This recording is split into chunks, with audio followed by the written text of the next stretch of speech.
Hi there, my name is Allyson Hewitt and I'm a tech steward. I work at the Mars Discovery District in Toronto and I've been advising social entrepreneurs how they can both make money and make an impact. Several years ago, we were approached by a group that had designed a new way of doing animation. They were very excited about this and they thought, wow, we can get bought out by Disney or Pixar. Fantastic. They were great storytellers. But when we looked at their product, we thought, maybe there's an opportunity here to have a social impact. We asked them if they would consider bringing their product to schools because we thought that kids could develop an avatar using the animation and there could be something really cool that would come of it. We found a teacher who would test the technology and she had it run in her classroom and she found out that kids right away began to tell stories of being bullied. They didn't tell their teachers these stories. They didn't tell their families. They didn't even tell their peers. So being right on the ball, she shared it with her principal. He bought a license of this technology, and every year they would hold annual bullying contests. This eventually caught the attention of the school board, and the province of Ontario ended up buying a license for every kid in the province for bit strips for schools, a whole new product line. This line of business kept them going, made them sustainable. Who knew that this technology would be helpful for kids in schools? No one did until we looked at it through this impact lens. They were eventually acquired by Snapchat for $100 million.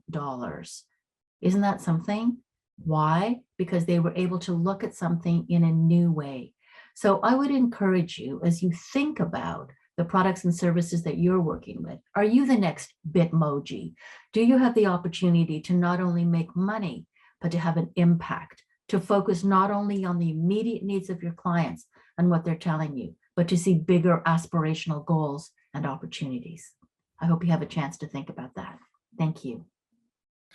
Hi, my name is Paul Heidebrecht, and I'm a tech steward. When I think about opportunities to seek purpose, I'm inspired by my experience mentoring the founders of new initiatives focused on advancing peace and justice. The center I direct on the campus of the University of Waterloo operates an incubator program, the Grable Peace Incubator, that's embedded in our campus and community's vibrant innovation ecosystem. Now, many people are aware of the resources available to nurture tech startups at Waterloo and the many success stories of students and alumni who've started those companies. Less well known are the growing number of students and alumni who identify as social entrepreneurs and the growing number of startups focused on making a social or environmental impact. Over the past few years, I've had the privilege of mentoring the founders of 26 peace startups, and about a third of those are seeking to use technology to advance peace in some way. This includes everything from a startup that developed a robot to safely and quickly excavate landmines in Cambodia, to a startup that developed a training and analytics software platform to help organizations improve their diversity, equity, and inclusion. Each of the founders of these companies was driven by a larger purpose, a desire to address a problem that really matters, a complex, systemic problem that impacts people who don't have the power to solve it on their own. They're inspiring stories for many reasons, including the fact that each of these founders embarked on their journey toward a startup while they were still a student. Some of them made their problem the focus of a capstone design project. Others participated in an extracurricular pitch competition. The point I would stress is that seeking purpose can start with a small step. And you might be amazed to find where that step eventually leads you. Hi, I'm Franz and I'm a tech steward. I'd like to consider today the concept of seeking purpose. So a number of you will have heard about the recent launches last year of new capabilities of getting people into space. Now, when we think about this, we might have different opinions, and I'm not here to advocate for or against. I am here to consider what that higher purpose actually looks like.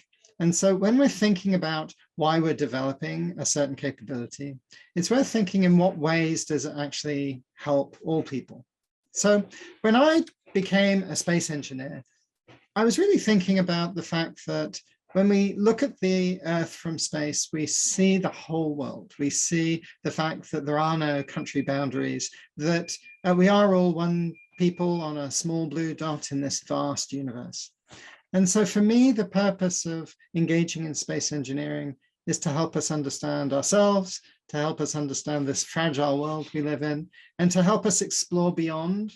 And ultimately, over the next few billion years, we'll have to work out if we want to continue, if we don't kill ourselves beforehand, we'll have to be thinking how we actually survive in the broader universe. And so seeking that purpose in what I do helps me differentiate between things that I think could be useful for a small minority of people and things that we can actually provide for the betterment of all people. And I'm certainly not suggesting that these latest commercial human spaceflight opportunities are defined on a narrow group. I think there is the potential to take a concept like that and think about ways to open it up to the world. And that is, I think, the challenge and the engagement that we ask all engineers and all people to actually think about when it comes to seeking purpose as tech stewards. In what way is the technology that we're developing opening up the world, creating opportunities for everybody so that we can actually have a better world for all?